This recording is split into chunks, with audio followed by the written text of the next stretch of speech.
What if every vote you cast was secretly about your wallet? What if every campaign promise was really a financial transaction made with your future, not your consent? The truth is, politics isn't about left or right anymore. It's about rich or poor. Winners and watchers, those who print the money, and those who try to survive it. We've been told politics is about values, freedom, equality, justice. But behind every moral slogan, there's a spreadsheet. Behind every emotional speech, there's a balance sheet. Because power doesn't run on ideas, it runs on money. And if you follow where the money goes, you'll see who politics truly serves. And it's not you. For as long as there have been governments, printing money has been the most seductive form of power. Rome did it when its empire started to crumble. France did it during the Revolution. America did it during the Civil War. And every modern nation since has done the same. The pattern is timeless. When reality becomes too painful to manage, leaders reach for the printing press. It always starts the same way, with promises. We'll rebuild, we'll recover, we'll make life better. And to fund those dreams, they create money from nothing. At first, it feels good. People get checks, businesses are rescued, debts are forgiven. But there's a hidden cost. The value of everything you already own quietly starts to fall. Inflation isn't a tax you vote for. It's a tax you feel when your paycheck buys less every month. That's the secret war behind every election. Who gets to suffer inflation and who gets to profit from it?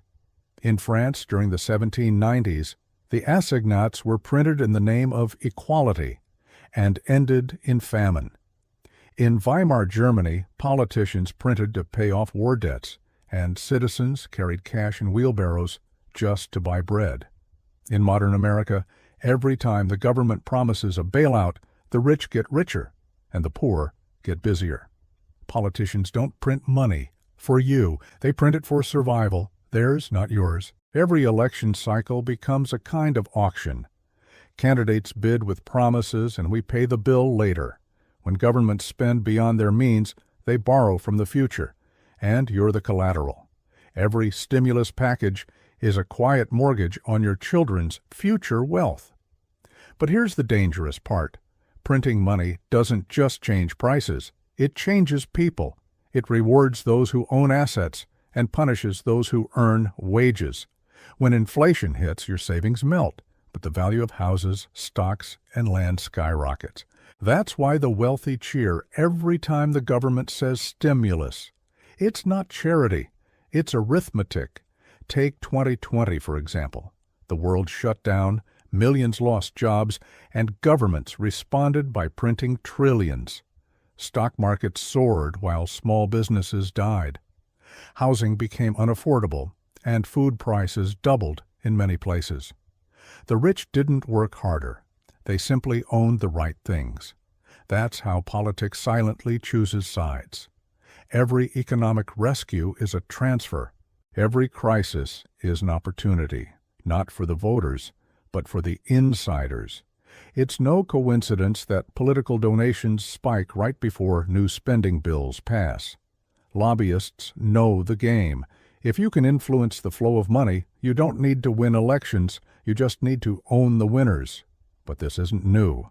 In the 1300s, Florence's banking families lent to kings, and when those kings defaulted, entire cities collapsed.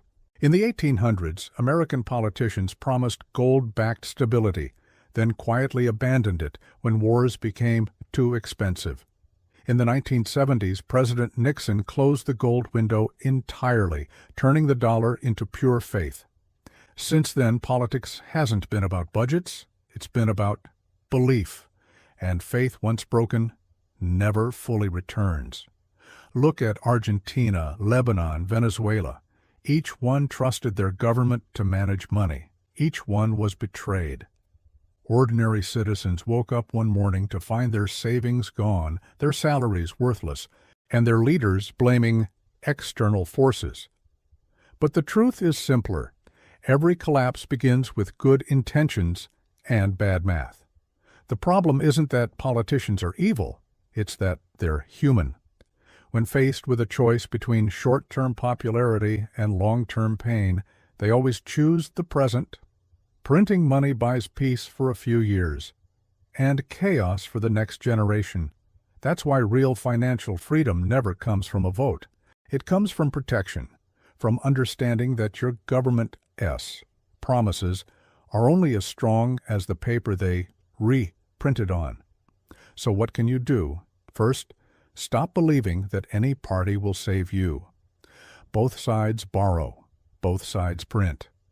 The only difference is what story they tell while doing it. One promises safety, the other opportunity. Both spend your future to buy your trust today. Second, invest in things that politics can't manipulate. Skills, hard assets, and mobility. If you can earn from anywhere, think independently, and hold value outside the system, you become invisible to the cycle of inflation and election year chaos. Third, study history, not headlines. Because the game hasn't changed. In ancient Rome, emperors printed coins with less silver. Today, we print numbers with less meaning. The faces on the money change, but the story is the same. Power always finds a way to turn paper into chains. What's even more dangerous now is that money isn't even printed, it's digital. Governments can create billions with a keystroke. That speed makes inflation invisible at first, but catastrophic when it hits. When value can be conjured instantly, reality stops mattering until it suddenly does. That's when societies break.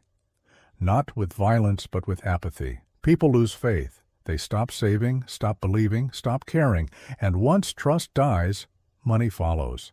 We're already seeing this erosion. Younger generations no longer believe in pensions or the promise of home ownership.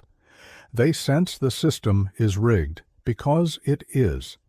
When politics controls money and money controls life, freedom becomes an illusion sold at the price of inflation. But here's the part no one tells you. Collapse is never total. It's selective. Every time an economy resets, wealth doesn't vanish. It changes hands. Those who prepared, who saw the writing on the wall, become the new elite. Those who trusted too long become history's cautionary tales. That's why learning about money is the most political act you can take, not arguing online, not waving flags. Understanding money, how it's created, devalued, and transferred, is how you actually reclaim control, because once you see how it works, you stop being a pawn in someone else's campaign. Think of it like this. Every printed dollar is a vote, but not for democracy.